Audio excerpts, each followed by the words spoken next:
Re-Zero, Arc 8, Chapter 48, The Curse of Thorns. The name Ugod Wallachia, Emperor of the Briar, was known not just within the Wallachian Empire, but also far and wide across the rest of the world. The reason for that lay in the tale of tragic love engraved into the history of the empire, Iris and the King of Thorns, the tale that depicted the meeting and parting of the kind-hearted girl named Iris, and the Wallachian emperor feared as the King of Thorns, along with the tragic nature of its ending, struck a chord within the hearts of many readers, the fated meeting between the two and their first parting. Thereafter, betrayed by his vassals, the King of Thorns was ousted from the throne and reunited with Iris, and hand in hand the two of them began their rebellion. Since then, a long time had passed, and though the way of reciting the tale may have deviated from historical fact, the most important, core aspect, that of two people who were deeply in love with each other, remained completely unaltered as the story continued to be told. Such was the extent to which the story of immutable love known as Iris and the King of Thorns continued to be beloved. However, as a result, the story, being told as a tragic love tale which lit a fire within the hearts of people, ignored and concealed a part of the original historical truth. Iris and the King of Thorns, the two of them peacefully spending their time cultivating their love, had not been the case. During those tumultuous times, in an empire where treachery and lamentation intertwined, they spent their days together risking their lives, fighting day and night for the sake of their desired future as they engaged in a burning love. And indeed, Iris and the King of Thorns turned the entirety of the Wallachian Empire upside down, and finally succeeded in taking back the empire. Of course, the tragedy which followed need not be said, but, before that tragedy occurred, the two had certainly achieved their goal. With her compassionate heart and her devoted way of being, Iris had won many allies over to their cause. With that Iris by his side, the King of Thorns achieved results in warfare befitting an emperor of Wallachia. Results in warfare befitting an emperor of Wallachia remaining unchanged from times of yore, that was the embodiment of the Wallachian Empire's law of iron and blood. In other words, that was proof of power. The Emperor of the Briar, Ugod Wallachia, was the strongest emperor in the history of the empire. Go fuck yourself. As a bursting roar thunderously boomed out of his throat, Groovy Gumlet leapt high into the air, and discarded the kusragama which had had its handle cut in half. A moment later, the kusragama which had left his hand burst into deep red flames midair. Had he hesitated for even a moment, those flames would have likely consumed him. His fur instinctually stood on end as he realized he had nearly been burned to death. But he did not have time to feel relief. Ugod, thou doth dance well, pup. However, when it cometh to dancing, mine star is far more of an impressive sight to behold. While speaking fondly of his lover in a detached, emotionless tone, his onslaught of red streaks was relentless, as if blooming in profusion. The weapon he wielded, which had received a blow from the kusragama and had made it instantly burst into flame without even permitting an exchange of blows, was truly the worst as one would expect from the treasured sword which bore the name of the empire. It was not just its sharpness, but even its special characteristic that was exceedingly troublesome. If it were possible, he would have very much liked to produce an article rivaling its excellent quality with his own hands. Groovy, if only His fucking Excellency had let me get a nice close look at it. Given that no one apart from the rightful owner could possess the treasured sword, opportunities to see the genuine article were extremely few and far between. While expressing dissatisfaction at how he had been treated as a general first class, Groovy made full use of his small stature, which had been made fun of by his opponent, and evading the crimson strikes with his nimble body, he dodged, and dodged once more. He evaded because getting hit was not an option, though it was primative. It was the optimal solution to use against such an enemy. If it had been Goz or Moguro here, they would have received the blow without evading, meeting their ends in a fiery blaze. As the aftermath of the slashes incinerated the cityscape, Groovy's nose took in the burning smell as he successfully managed to dodge the gale of the crimson sword. However, he was still unable to catch his breath. Even if he dodged the yang sword, which scorched the world as it cut through, the subsequent flash of blackness would bisect the world. Groovy, HK, not even his habitual cursing was able to escape his mouth. As the barrage of powerful swings came from the yang sword, Yugad twisted his body and unleashed a brandish of the fiend's sword, causing Groovy's fur to stand on end as he ducked while the blade scythed just a centimeter above his head. The result of this slash did not end with just his relief at his head not flying off. Along the trajectory which the blade had traced, a few dozen meters in front of where the stroke had cut, the cityscape of the imperial capital slanted diagonally, a series of severed buildings crumbling in its wake. Its cutting edge was so plainly absurd, even making a dedicated sheath for the blade had been rife with difficulties. Such was the might of the blade known as the fiend's sword Murasame. This fiend's sword, which manifested such impossible power, naturally required a suitable compensation in order to be wielded. If the wielder were an ordinary person, it would be an untread area which could cost them their very life. Groovy, going whoosh whoosh whoosh with it, you have some nerve swinging it around so fucking casually. Yugad, dost thou hold concern for I whilst we face off against each other? If such is the case, thy fears art unwarranted. Diminutive beings such as thee need only worry over thyselves.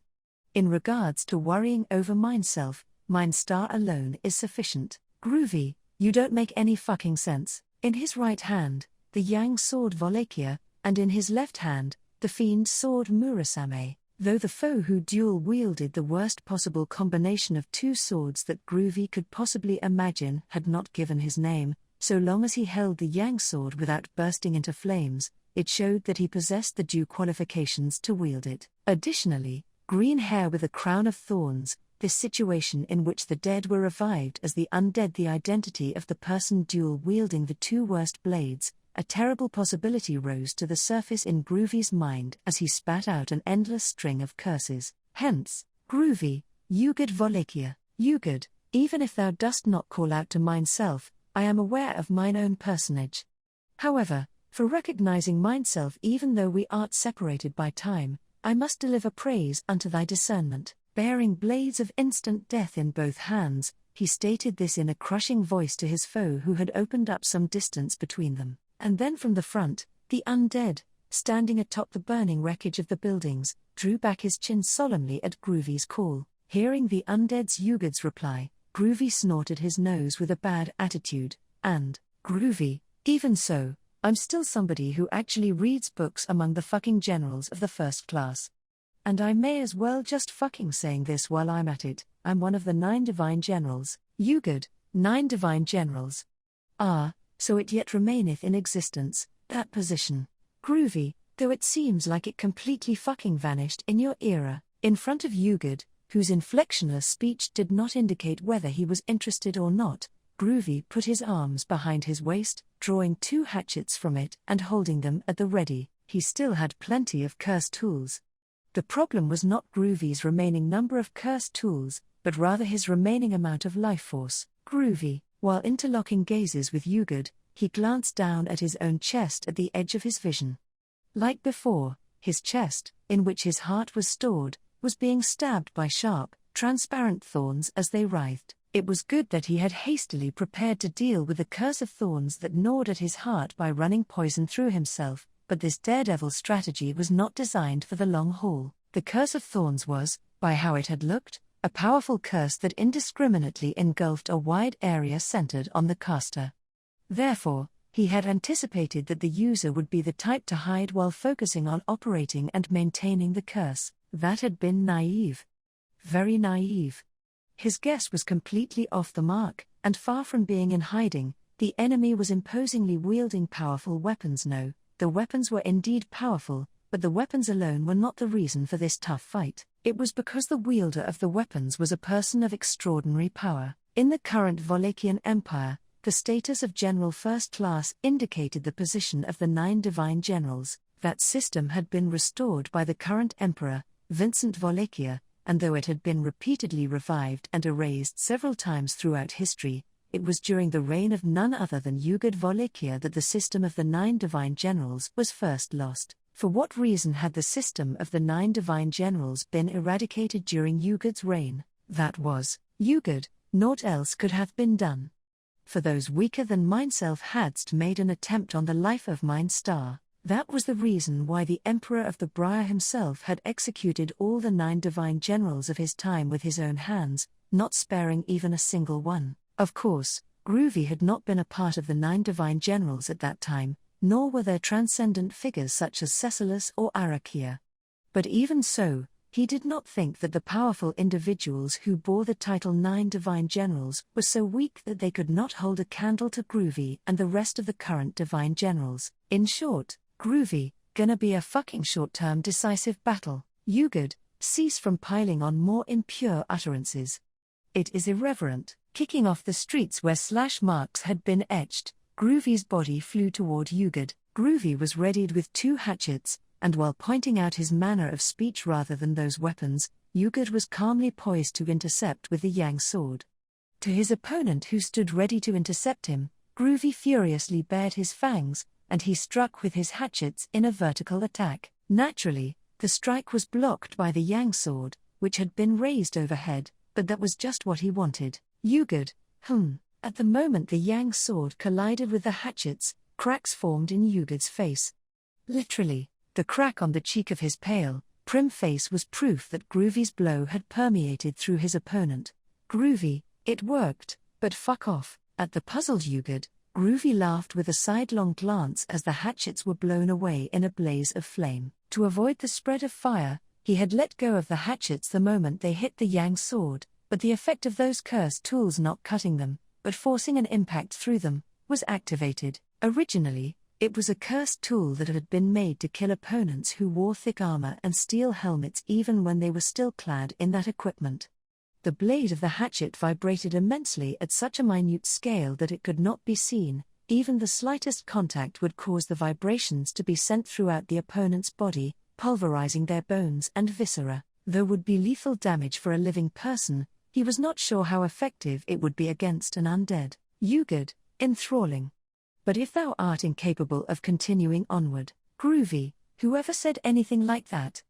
I've got a fuckton of cursed tools left. As if 1 or 2 axes were not enough, Groovy pulled out 2 more hatchets and readied them in both hands. Upon hearing Groovy's answer, Ugod slightly raised the eyebrows of his cracked face. A hatchet was thrown. Ugod gyrated his body to avoid being hit, and then fired off a slash. Groovy also avoided the slash by jumping, and continued to throw hatchets one after the other. Groovy, Ugod. Between the barking Groovy and the silent Ugod, a momentary combat between the two turned into a fierce struggle. As Groovy threw his cursed tools as he pleased, Ugod continued to fire blows from his combination of the Yang sword and the Fiend sword in return. At a glance, the battle appeared to be evenly matched with only 1 move from either side needed to tilt the odds in their favor, but in reality, Groovy was at a major disadvantage. His remaining strength, his number of remaining cursed tools, and the lethality of each of their weapons, were all unfavorable to him. The deadly poison that coursed through his veins was draining his life, and the cursed tools that he kept using would eventually run out. While these cursed tools might have caused great damage when they connected, the opponent's swords would spell certain death if they were to hit. Even to an untrained eye, it was obvious which side had the advantage, and even more so for the 2 parties involved in the fight. That was why Groovy capitalized on being at a disadvantage. Groovy, I'll fucking show you something. Groovy did not consider himself to be particularly strong among the 9 divine generals. He once prided himself on being the strongest in Wallachia. However, after being recruited by Vincent and seeing others who had been given the same rank of general, those illusions vanished. He desired to be strong, but he did not want to step out of line, and he was not qualified to do so. He was no match for Cecilus with his strength, Arakia with her explosive power, Olbart with his versatility, Chaisha with his intellect, Goes with his caliber as a general, Moguro with their survivability, Yorna with her unorthodoxy, Madeline with her anti-army capabilities, and Borleroy with his anti-unit efficiency. That was Groovy's self-assessment and the point he'd arrived at as a general. However, aside from that, Groovy had strengths that the other generals did not possess. Groovy excelled in his relentless dedication and method of killing his opponents. Groovy, chomp. During his throw, a large amount of blood poured out of Groovy's mouth with a bloodshot look in his eyes. This was the result of the poison circulating throughout his body, causing blood vessels to break, which then overflowed as they broke all over his body. At the sight of Groovy vomiting blood, Yugur's expression did not waver. He, too, was a master martial artist, and he must have known that Groovy was approaching him with some means of resisting the curse of Thorns. But also, that this was placing a burden on Groovy's body that he would not be able to endure for long. The blood he vomited only confirmed this belief. Even if Yugur's blades did not reach him, Groovy would die of exhaustion on his own. Indeed, Yugur must have discerned this with his insight. Because of this, he would not be able to fully avoid Groovy's mist of blood, as he spewed all of the accumulated blood from his mouth. Yugur frowned slightly, evaporating the mist of blood with the flames of the Yang sword. The blood contained the poison that Groovy had taken in, but even if one were exposed to it, the damage would be negligible. The goal, however, was not to poison his opponent, it was to apply Groovy's blood. It was successfully applied to his sleeve, which he could not shake off. Groovy, like fish in a fucking barrel. Immediately after, Groovy smiled, his bloody fangs showing.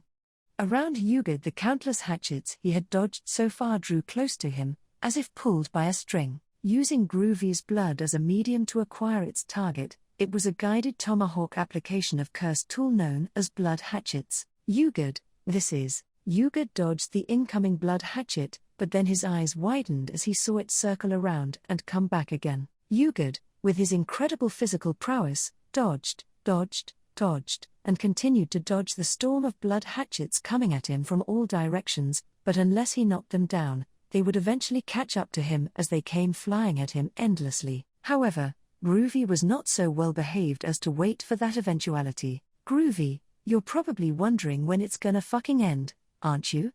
I'll give you the answer. As he said this, Groovy was not holding an additional blood hatchet, but rather the severed weighted chain from the Kusragama that had been burned by the Yang sword in the initial attack. A specially engineered chain weight, it was briefly spun, and then was thrown with arrow-like speed at Yugur's feet as he struggled to evade the blood hatchets. Yugur turned his wrist to catch the chain weight with the middle of the Yang sword. Immediately seeing the difference between it and the blood hatchets, it was a brilliant move on his part, deciding that it would be safe to defend against it. However, in the arsenal of the master of cursed tools, Groovy Gumlet, there was nothing one could safely touch. At the moment of impact, the chain weight glowed red, and a tremendous explosion enveloped Yugur. Tossed by the blast and flames, Yugur finally let out a distressed cry and was blown away. Nevertheless, Yugur straightened up his limp body, and he immediately tried to prepare for a follow-up attack. Aiming toward Yugur, the blood hatchets swarmed the motionless target. 1 blood hatchet could shatter bones, 2 could crush internal organs, and 3 or more could end a life. With 10 or 20 of them pouring down, not even Yugur could withstand it. Therefore, Groovy felt sure that he had killed him. Yugur, stand tall. Thou art stronger than all the 9 divine generals of mine era. A moment later, Yugur's fearless face appeared before Groovy's eyes. A slash from the fiend's sword sliced off Groovy's right ear as he leaned forward, and a kick from his leaping opponent hit him in the midsection, sending his small body flying backward. But, as he was being sent flying, Groovy undid his waistband, swung his snake whip sword, which was made from a series of snake people fangs, and began to cleave at the head of the pursuing Yugur. Yugur, if thou hadst been among the insurrectionists, the life of mine star may hath even been in danger. As it unwinded, the snake whip sword unleashed a long, undulating blow akin to the body of a serpent, unsparingly dismantling it with the fiend's sword as it approached him. Yugur appraised Groovy's fighting strength by comparing it to his own experiences, and as proof of his honor at that evaluation from the strongest emperor in all history, Groovy aligned his feet, and fired 2 grappling hooks from the cuffs of his trousers in an attempt to shatter both shoulders of his opponent. Yugur, even under such circumstances, thou art as sumptuous as ever. As the heels of his feet were whittled down by those grappling hooks, Yugur delivered a kick to Groovy. Coughing up blood as a result of that kick, Groovy ripped off the cloth wrapped around his neck, and unfurled it into the air. For a moment, the line of sight between Groovy and Yugur was obstructed. Groovy, go, fuck, yourself. From the one side of that unfurled cloth, Groovy flicked the magic crystal embedded in his throat, and hit Yugur with a surging roar that rumbled the very atmosphere. From an unseeable position, With an onslaught equivalent to sound itself, it was a surprise attack that was impossible to dodge, but, against that sound, Yuga displayed the true ability of the fiend's sword. To get to the point, there existed such a saying. It meant to get down to the heart of a matter, but in all things there was an appropriate point. No matter the object or phenomenon, or even concept, there existed a point that signified its essence. The fiend's sword Murasame was an enchanted sword that bisected the perceived point. Murasame hated Groovy, who had melted it down, and reforged it in the past, so in order to prevent his outstanding sense of smell from sniffing it out, it cut the point of its scent. Since then, it has become impossible for anybody to pursue the fiend's sword Murasame by scent. And here, Murasame had cut the surging roar that Groovy had unleashed. Groovy's eardrums heard the sound of the magic crystal embedded in his throat shattering, and the moment he realized that, the slash of the sword was about to cleave Groovy in twain. Groovy, a sudden gust of wind had saved the life that should have been severed. Dearie me, that was a real close call. I was just taking a stroll and happened to save your life, fella. With the cursed tools he had sent forth for an emergency evacuation having all been made powerless, Groovy's life had been on the verge of eradication. Carrying him, the tall figure who had unexpectedly appeared spoke in a laid-back tone. Groovy was surprised by that sudden interloper, but Yugad could not conceal his shock either. Not only had he interrupted this fierce battle, but his presence drawing closer had not even been felt until this moment. Groovy, bastard, ? Pushin' yourself ain't no good. It was the technique that got cut, but the effect is goin' all the way ta your voice. If you try force yourself ta speak, you'll never speak again. Responding to Groovy's voice, which sounded like it was clotted with blood, the person who had perfectly ascertained what had happened, the wolfman with black fur, let Groovy down. Then, with his eyes that were as thin as threads, he looked over towards Yugad, who was glaring at him. Wolfman, I see. A cursed tool that can chase you down ta the ends of the world sure is useful, and yet it was made powerless with a single arm. However, pausing his words there, the wolfman watched as Yugad's missing right arm grew back. As the wolfman had said, the moment the storm of blood hatchets exploded, Yugad had pruned off the entirety of the right arm which had blood on its sleeve, and had managed to avoid it. It was not as though that method of evasion had been outside of Groovy's consideration, but if one lost an arm, their actions would dull accordingly. Even when keeping the fact that they were an undead in mind, that should not have changed. Despite all that, Yugad displayed immutable movements before and after losing his arm. That had been beyond Groovy's expectations, and if not for the wolfman's interference, he would have connected with a fatal opening that caused him to lose his life. But, the significance of that was, Groovy, oi, Fuga, wolfman, just now, did you call me a fucker? Groovy, more importantly, HK, wolfman, I know. I'd be fully aware even if you didn't tell me. Nodding at the appeal, the wolfman put his golden kiseru in his mouth, and set the tip alight. Then, while puffing out smoke, he slightly lowered the pitch of his voice and continued, Wolfman, golly, guess there really are some casters who got nasty personalities. There ain't an ounce of love in this. Seeing the same thing as the wolfman as he spoke those words, Groovy harbored a similar impression. Yugad ascertained the feeling of his regrown right arm, holding the fiend's sword in his left hand. The powerful emperor of Yor threw off the garment that had been singed by the explosion. Much like Groovy and the wolfman, the curse of Thorns was also planted upon Yugad's chest,